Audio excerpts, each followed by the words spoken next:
South ఇండియాలోనే biggest sorry store మన Varahi silks మన విజయవాడ ఎంజీ రోడ్లో ప్రారంభం.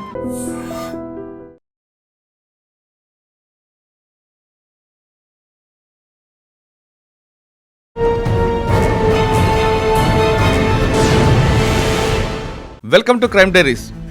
దేశంలో హత్యల కన్నా రోడ్డు ప్రమాదాల వల్లే ఎక్కువ బైకులు సీసీస్ పెట్టుకుని వెళ్తుంటే అది ప్రమాదం కాకపోతే ఏమవుతుందండి? 200 కిలోమీటర్స్ నడపాలి అని అనుకుంటే ఈ రోడ్లలో నడపద్దు. ప్రైవేట్ ట్రాక్స్ ఉన్నాయి, లేకుంటే రేసింగ్ ట్రాక్స్ ఉన్నాయి. హెల్మెట్ యొక్క ముఖ్య ఉద్దేశం ఏంటంటే మన హెడ్కి ఇంజూరీ కాకుండా హెడ్లో ముఖ్యం ఏంటంటే బ్రెయిన్. ఈవెన్ ఇట్లా స్మాల్ జర్క్ వల్ల కూడా మనకు బ్రెయిన్ ఇంజూరీ అయ్యే ఛాన్స్. బ్రెయిన్ ఇంజూరీ కాకుండా హెల్మెట్ కావాలి, ఇది ప్రధాన ఉద్దేశం. 100 మీటర్లకి పెట్టుకోవాలా హెల్మెట్? పెట్టుకోవాలి సార్. 100 మీటర్లు కాదు, మనం బండి తీసి పక్కకు జరిగితే కూడా పెట్టుకోవాలి. బండి స్టాండ్ తీసి పక్కన పెట్టి స్టాండ్ పెట్టడానికి కూడా హెల్మెట్ పెట్టు. బండి తీసే ముందు హెల్మెట్ పెట్టుకోవాలి. ప్రతి వ్యక్తి ప్రమాదం కాకుండా ఇంటి నుంచి వెళ్ళి క్షేమంగా ఇంటికి రావాలంటే మనం జనరల్గా ఏంటంటే మనకు జరిగే వరకు అది మనది కాదని ఫీల్ అవుతుంటాం. నేను ప్రతి వ్యక్తిని కోరుకునేది ఏంటంటే ప్రతి ఒక్కరం రెస్పాన్సిబిలిటీ ఫీల్ కావాలి, ఇది మన బాధ్యత. Every one should feel responsibility. ప్రభుత్వం ఒకటే బాధ్యత కాదు.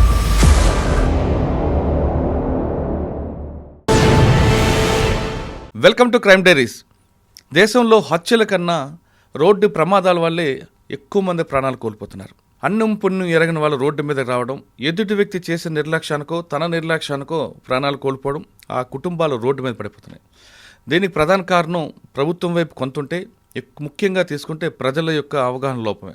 అంటే డ్రైవింగ్ చేసే వ్యక్తి నిర్లక్ష్యం వల్లే ఈ ప్రమాదాలు ఎక్కువ జరుగుతున్నాయని గణాంకాలు చెప్తున్నాయి. ఎక్కువ శాతం తీసుకుంటే హైవేల మీదే కాకుండా చిన్న చిన్న రోడ్లో కూడా రోడ్డు ప్రమాదాలు జరుగుతుంది. దీనికి మరో కారణం ఎక్కువగా స్పీడ్ డ్రైవింగ్, లేదా డ్రింక్ అండ్ డ్రైవింగ్, లేదా హెల్మెట్ పెట్టుకోకపోవడం. అసలు టోటల్గా చూస్తే ట్రాఫిక్ రూల్స్ పాటించడం వల్లే ప్రమాదాలు జరుగుతున్నాయని రికార్డ్స్ చెప్తున్నాయి. అందుకోసమే ప్రభుత్వం ప్రతి సంవత్సరం జనవరి 31 వరకు రోడ్ సేఫ్టీ వీక్ అని నిర్వహిస్తుంటుంది. అందులో భాగంగా ఈరోజు మనం ఒక ముఖ్య అతిథిని పిలిచాం. ఆయన రోడ్డు ప్రమాదాల మీద పూర్తిగా అవగాహన ఉంది. దాదాపు ట్రాన్స్పోర్ట్ డిపార్ట్మెంట్లో పనిచేసి 30 సంవత్సరాల పైగా పనిచేసి రిటైర్ అయిన వ్యక్తి. ఆయనే ఈరోజు మన గెస్ట్. పేరు పుప్పాల శ్రీనివాస్ గారు, deputy transport commissioner Telangana. Puppala Srinivasarao గారు ట్రాన్స్పోర్ట్ డిపార్ట్మెంట్ మీద చాలా అవగాహన, చాలా స్టడీ చేశారు. కాబట్టి ఆయన అడిగి రోడ్డు ప్రమాదాలకు ప్రధాన కారణం ఏంటి, ప్రభుత్వం ఏం చేయాలి, ముఖ్యంగా ప్రజలు ఏం చేయాలనే విషయాన్ని సార్ నడి తెలుసుకుంది. సార్ నమస్తే అండి. నమస్కారం. శ్రీనివాస్ గారు, మీరు డిపార్ట్మెంట్లో చాలా కింద నుంచి గ్రౌండ్ లెవెల్ నుంచి పైకి వచ్చారు. ఇటీవల కాలం డిప్యూటీ కమిషనర్ రిటైర్ అయ్యారు. మీకు ప్రతి ప్రమాదం వెనక ప్రధాన కారణం మీరు స్టడీ చేస్తుంటారు. దాని మీద మీరు రీసెర్చ్ చేయడం, ఒక డాక్టరేట్ కూడా మీరు సంపాదించుకున్నారు. ఇక్కడ ఒకటే కాకుండా వేరే కంట్రీ కూడా వెళ్ళి మీరు మాట్లాడినట్లుగా రికార్డ్స్ చెప్తుంటాయి. మనం ఇందాక మాట్లాడినట్టుగా మర్డర్ల కన్నా రోడ్ యాక్సిడెంట్స్ వల్ల ఎక్కువ మంది చనిపోతుంది. దానికి కూడా ప్రభుత్వం కూడా సీరియస్గా తీసుకుంటుంది. అంటే ప్రభుత్వం చేసే బాధ్యత చేస్తున్న 2 వీలర్ కానీ 4 వీలర్ డ్రైవర్ ఎలాగ చేయాలి, డ్రైవింగ్ మన అవగాహన ఎలాగ ఉండాలి, మనం చేయాల్సిన పని ఏంటి విషయం మీద మీరు ఒక 9 పాయింట్లు పెట్టుకుని ఉంటున్నారు. ఒక్కొక్క పాయింట్ చెప్పండి. ఆ పాయింట్ వల్ల ప్రమాదం ఎలా జరుగుతుంటుంది, దాంట్లోంచి మనం ప్రభుత్వం ఏం చేయాలి, డ్రైవింగ్ చేసే వ్యక్తి ఏం చేయాలనేది చెప్పండి. ముందుగా మనం గణాంకాల గురించి మీరు అన్నట్టు చెప్పుకున్నట్టయితే మన భారతదేశం ప్రపంచంలో రోడ్డు ప్రమాదాల వల్ల మరణించే వారి సంఖ్య ప్రపంచంలో నెంబర్ 1లో ఉంది. ప్రమాదాలు సంఖ్యలో నెంబర్ 1 లేదు. ప్రమాదాల సంఖ్యలో నెంబర్ 1 అమెరికా ఉంది. 30 లక్షల ప్రమాదాలు జరుగుతాయి. అంటే ఎవ్రీ ప్రమాదం రికార్డ్ అవుతుంది అక్కడ, చిన్నదైనా పెద్దదైనా. మన దగ్గర ప్రమాదాలు 6 లక్షల ప్రమాదాలు జరిగినట్టయితే అందులో దాదాపు 2023 గణాంకాలు మనకు అఫీషియల్గా రిలీజ్ అయినాయి. 1,73,800 మంది చనిపోయారు. అయ్యో. మరి 6 లక్షల ప్రమాదాలలో 1,73,000 మంది చనిపోయారు. అక్కడ 30 లక్షల ప్రమాదాలలో 30,000 మంది చనిపోయారు. అంటే మన 1,00,000 చనిపోయినా మళ్ళీ తర్వాత మన కాలు చేయి ఇరిగిపోయినా కూడా ఇంకా డబుల్ ఉంటాయి. ఇక గాయపడిన వారి సంఖ్య అందులో తీవ్రంగా గాయపడిన వారు ఉంటారు, కొద్ది గాయాలతో బయటపడ్డ వారు ఉంటారు. తీవ్రంగా గాయపడిన వాళ్ళు అంటే మన అంగవైకల్యం పొందొచ్చు, కొంతమంది మంచానికి అంకితం కావచ్చు, పారాలిసిస్ అటువంటివి వచ్చి లేవలేని స్థితిలో కూడా ఉండొచ్చు. వాళ్ళు ఉంటారు సార్. ఇప్పుడు చెప్తున్న 1,70,000 మంది కుటుంబాలు రోడ్డు మీదకి వచ్చాయి. ఒక కుటుంబ పెద్ద పోయినట్టయితే మనం చూస్తాం, సడన్గా వాళ్ళ లైఫ్ స్టైలే మారిపోతుంది. అయితే ఈ ప్రమాదాలకు జరిగిన కారణాలను విశ్లేషించినట్లయితే అంటే మనమే కాదు, ప్రపంచవ్యాప్తంగా కూడా రోడ్ సేఫ్టీ పర్ఫార్మెన్స్ టార్గెట్స్ అనేది ఒకటి పెట్టుకున్నాయి. అంటే WHO ఇచ్చింది మనకు 12 టార్గెట్లలో 6 టార్గెట్లు మనిషికి సంబంధించినవి. అంటే రోడ్ సేఫ్టీ మేనేజ్మెంట్ కాకుండా రోడ్ గురించి 2 టార్గెట్లు ఉన్నాయి. అట్లే హెల్త్ అంటే ఆఫ్టర్ యాక్సిడెంట్ మనకు ప్రమాదాల నుంచి బారిన పడే వాళ్ళని రక్షించడం అనేది మెడికల్ ఎమర్జెన్సీ అయితే, ఇందులో ముఖ్యంగా ఏంటంటే ఓవర్ స్పీడ్ ఒకటి, దాని తర్వాత డ్రింక్ అండ్ డ్రైవ్, తర్వాత మూడోది ఫ్యాటిగ్ అంటే మనం అలసట వల్ల జరిగే ఫ్యాటిగ్, తర్వాత డిస్ట్రాక్షన్ ఏదైతే మనం డిస్ట్రాక్ట్ అవుతుంటామో సెల్ ఫోన్లో మాట్లాడేటువంటి డిస్ట్రాక్షన్, దాని తర్వాత ఈ 4 ప్రధాన కారణాలు. దీని తర్వాత మనం రూల్స్ పాటించకపోవడం, డేంజరస్ డ్రైవింగ్, అట్లే ఇవన్నీ కూడా ప్రమాదాల కారణాలు. అయితే ప్రమాదం జరిగినప్పుడు రక్షించేటి మనకు 2. ఒకటి మోటార్ సైకిల్ అయితే హెల్మెట్, కారు అటువంటిది అయితే సీట్ బెల్ట్.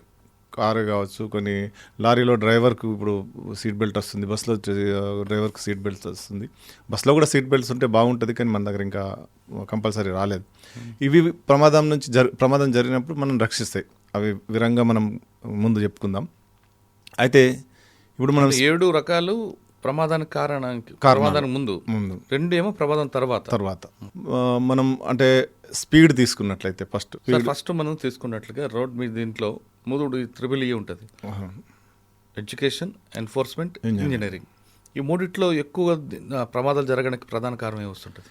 అంటే ఈ కాన్సెప్ట్ త్రిబులి అనేది ఓల్డ్ కాన్సెప్ట్, అది అంటే ఇంకా రన్ అవుతుంది. కానీ ఆ త్రిబులిని ఇప్పుడు మనం త్రిబులిని విడదీసి ఇప్పుడు మనం ఏంటంటే 12 రోడ్ సేఫ్టీ పర్ఫార్మెన్స్ టార్గెట్స్ చెప్పుకున్నాం కదా. అందులో ఫస్ట్ 2 ఏంటంటే రోడ్ సేఫ్టీ మేనేజ్మెంట్. ఒకటి ఏంటంటే మనం ఒక టార్గెట్ పెట్టుకోవడం, ఒక రోడ్ సేఫ్టీ మనం స్ట్రాటజీ తయారు చేయడం, రోడ్ సేఫ్టీకి ఒక బాడీ తయారు చేయడం మొదటిది. రెండవది ఏంటంటే రోడ్ సేఫ్టీ యొక్క అదేంది యాక్ట్, దాన్ని ఇంప్లిమెంట్ చేయడం. సపోజ్ మన దగ్గర ఎప్పుడో 2019లో మనకు ఫైన్స్ మారినట్టయితే ఇప్పటి వరకు మనకు అంటే మొన్న మనం ఇంప్లిమెంట్ చేయగలిగిన మన రాష్ట్రంలో, కొన్ని రాష్ట్రాలు ముందే ఇంప్లిమెంట్ చేసినాయి. ఇట్లా ఎన్ఫోర్స్మెంట్ ఏదైతే ఉందో ఆ ఇంప్లిమెంటేషన్ ఆఫ్ యాక్ట్ అనేది 2వ కారణం. 3వది 4వది ఏంటంటే పాత రోడ్లు ఏదైతే ఉంటాయో వాటి స్టాండర్డ్స్, అంటే మనకు రోడ్స్లో కూడా మనకు క్లాసెస్ వచ్చినాయి. అంటే కేటగిరీస్, ఎంత సేఫ్టీ కేటగిరీ అనేది వచ్చింది. ఆ సేఫ్టీ ఉందా లేదా, ఆ సేఫ్టీ ర్యాంకింగ్స్ ఉన్నాయా లేవా రోడ్స్కు. ఓల్డ్ రోడ్స్ అయితే 75% రోడ్స్ను 2030 వరకు మనం ఆ సేఫ్టీ పర్ఫార్మెన్స్ టార్గెట్స్ లోపల చేయడం. కొత్త రోడ్స్ అయితే ఇప్పుడు కొత్తది వేసినప్పుడే మరి అందరికీ సేఫ్టీగా ఉండేటట్టు, అంటే అందరూ అంటే ఆ రోడ్ను ఉపయోగించే వాళ్ళు, కారు వాళ్ళే కావచ్చు, లారీ కావచ్చు, పెడెస్ట్రియనే కావచ్చు, వీళ్ళందరికీ సేఫ్టీగా ఉండేటట్లు మనకు ఆ రోడ్ సేఫ్టీ ర్యాంకింగ్స్. దీని తర్వాత వాహనాలకు కూడా మనకు భారత్ ఎన్క్యాప్ రేటింగ్స్ అనేది వచ్చినాయి. ఆ రేటింగ్స్లో మరి ఆ రేటింగ్స్ తగ్గట్టు ఉందా లేదు. ఇప్పుడు ఎన్క్యాప్ 5 అంటాం, అంటే పూర్తి భద్రతతో ఉన్నట్టు. భద్రత అంటే మనం మనసులో మనం ఎంత స్పీడ్ వెళ్ళి గుద్దినా కూడా మరి అది భద్రత కల్పిస్తా అంటే అట్లా కాదు, దానికి కూడా లిమిట్స్ ఉంటాయి. అంటే అది మ్యాక్సిమం స్పీడ్ 65 km/h వద్ద టెస్ట్ చేస్తారు. ఆ టెస్ట్ చేసినప్పుడు మనిషి ప్రాణం పోకుండా ఉండేటట్లు భద్రతగా ఉంటుంది. అదే ఇది మన ఎయిర్ బ్యాగ్స్ కానీ, ఇంకా లోపల ఉన్న ఫర్నిచర్ కానీ, అంటే కార్లో ఉన్న ఎయిర్ బ్యాగ్స్, ఇతర వాటి వల్ల మనకు నష్టం జరగకుండా అది భద్రతతో కాపాడుతుంది. అంతేగాని నేను 65 కదా మరి 110 km వేగంతో పోయి గుద్దుతా నన్ను రక్షిస్తుంది అంటే రక్షించదు. ఆ కాన్సెప్ట్ అనేది తీసేయాలి మన మైండ్లోకి వెళ్ళి. ఇది సేఫ్టీ పర్ఫార్మెన్స్ టార్గెట్ 5 ఉంది, నేను ఏ స్పీడ్లో వెళ్ళినా కూడా ఏం కాదు అనేది కాదు. ఇంకోటి ప్రమాదం జరిగినప్పుడు అది లక్, అంటే ఎలా దెబ్బలు తగులుతాయి అనేది మనం చెప్పలేము. అట్లే మరి ఈ వెహికల్స్ 2 అయిపోయిన తర్వాత దానిలో ఇది డ్రింక్ అండ్ డ్రైవ్, అట్లే డిస్ట్రాక్షన్ తర్వాత ఫ్యాటిగ్ అంటే మన పని గంటలు, అంటే డ్రైవర్ 8 గంటల కంటే ఎక్కువ పని చేయకూడదు. అప్పుడు 12 గంటలు 18 గంటలు నడుపుతూనే ఉంటాడు. ఈవెన్ మనం పర్సనల్ వెహికల్ కూడా మనం తీర్థయాత్రలకు కానీ లేకుంటే ఇంకెటన్నా వేరే ఫంక్షన్లకు కానీ అటు వెళ్ళినప్పుడు మరి కంటిన్యూస్గా వెహికల్ నడుపుతాం, లేదంటే అక్కడ వెళ్ళిన తర్వాత పని చేసుకుంటాం, అట్లా తిరిగి వస్తుంటాం. ఇవన్నీ కూడా మనిషికి సంబంధించినవి.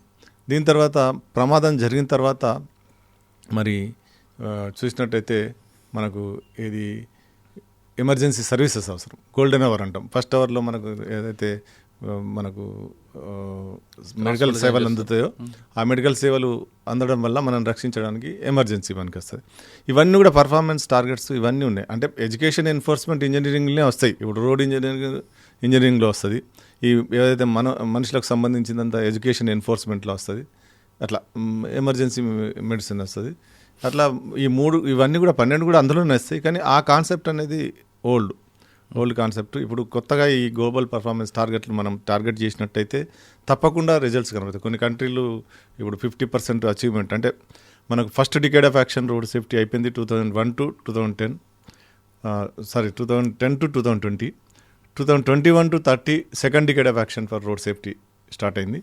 మరి 21 to 20 అంటే ఆల్రెడీ 5 years అయిపోయినాయి, గడిచిపోయినాయి.